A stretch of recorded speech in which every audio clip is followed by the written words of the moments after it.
Et les soupçons de fraude sont au cœur de ce début de crise post-électorale au Cameroun. Et pour les éviter, des citoyens, des activistes et des militants des candidats de l'opposition avaient mis en place des dispositifs pour surveiller le décompte des voix dès la clôture du scrutin, comme le montre ce reportage de nos envoyés spéciaux Patrick Fondio, Erwan Ngama et Michel Npondo.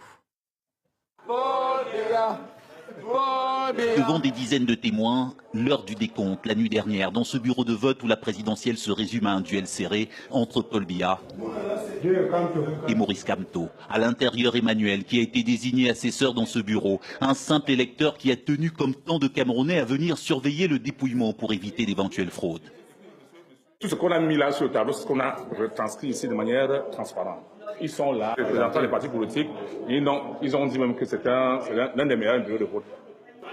Mais loin des bureaux de vote, au même moment à Yaoundé, une comptabilité parallèle au quartier général des candidats, comme ici chez Maurice Kamto. Au cœur de la tension, les procès-verbaux remontés du terrain, centralisés ici par voie informatique pour traquer et documenter les cas de fraude. Depuis le matin, nous avons recensé un certain nombre de cas de fraude, une trentaine. Mais nous avons eu également des cas de fraude concrètes avec des images qui nous ont été relayées. Non loin de là, l'équipe numérique du plus jeune des candidats, Cabral Libi, qui a fait campagne grâce aux réseaux sociaux. Une expertise qui leur a permis de créer une application digitale pour tenter, disent-ils, de comptabiliser tous les résultats presque en temps réel à travers le pays.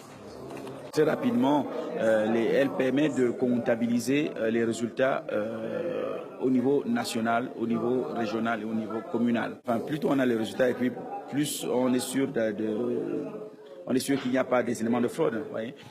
Des soupçons de fraude dirigés contre le régime de Paul Biya au lendemain de ce scrutin. Mais des accusations que les états-majors de l'opposition vont désormais devoir prouver, documents à l'appui, dans un climat qui menace de plonger le Cameroun dans une bien incertaine crise post-électorale.